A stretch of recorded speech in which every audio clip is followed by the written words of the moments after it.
170 hadis bobi muonaqatis sobiy, yosh bolani quchoqlash to'g'risidagi bob ekan. Bunda Ya'la ibn Murradan u kishi aytadilarki, xarajna ma'an nabiy sallallohu alayhi va sallam va du'ina ila ta'amin fa idha Husayn yal'abu fi at-tariq فأسرع النبي صلى الله عليه وسلم أمام القوم ثم بسط يديه فجعل الغلام يفر ها هنا وها هنا ويضاحكه النبي صلى الله عليه وسلم حتى أخذه فجعل إحدى يديه في ذقنه والأخرى في رأسه ثم اعتنقه ثم قال النبي صلى الله عليه وسلم حسين منا وأنا من حسين أحب الله من أحب حسينا الحسين سبط من الأسباط.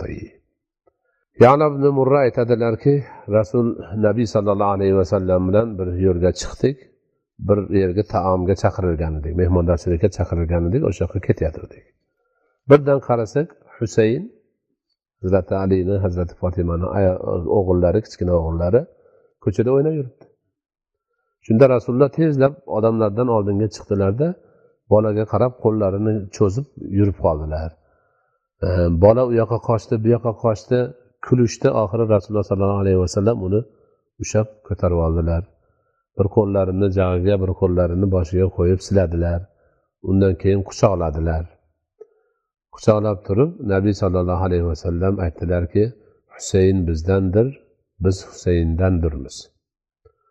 Kim Husaynga muhabbat qilsa, Alloh taolo o'shanga muhabbat qiladi. Husayn nabiralardan bir nabiradir dedilar. Mana shu yerda payg'ambarimiz alayhisolatu vassalomni nihoyatda bir bolajon, kichkinalarni yaxshi ko'radigan zot ekanlarini, o'zlarini nabiralarini erkalatishlari, quchoqlashlari, yaxshi ko'rishlari mana ko'z o'ngida namoyon bo'lib turibdi.